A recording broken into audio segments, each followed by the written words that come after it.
26.800 visitatori raggiunti nei primi 4 giorni di vernice, un record. Da oggi inizia la Festa dell'Arte per il pubblico alla 60ª Esposizione Internazionale d'Arte della Biennale di Venezia, Stranieri ovunque, diretta da Adriano Pedrosa, che rimarrà aperta al pubblico fino a domenica 24 novembre.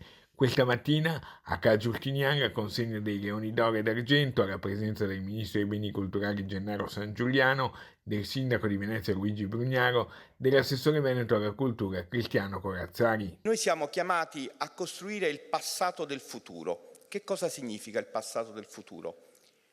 Ogni epoca si testimonia anche e soprattutto grazie all'arte e il nostro dovere è mettere a loro agio gli artisti affinché possano liberamente e in piena assoluta libertà esprimersi e costruire quello che fra 100-200 anni verrà ricordato come il nostro tempo. Grazie e di prepotenza chiedo di alzarsi in piedi per prendere il vostro applauso, e già mi guarda male, Roberto Ciccutto.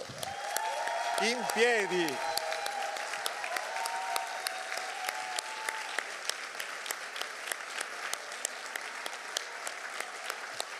Continuate nell'applauso perché disobbedisce, non si alza, eccolo!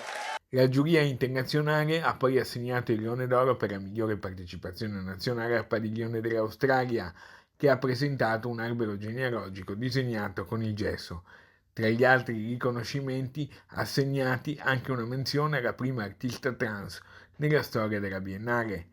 Leone d'Oro alla carriera invece all'artista italiana Anna Maria Maiorino, nata in Calabria ma poi emigrata in Brasile. Cosa rappresenta questo premio per lei?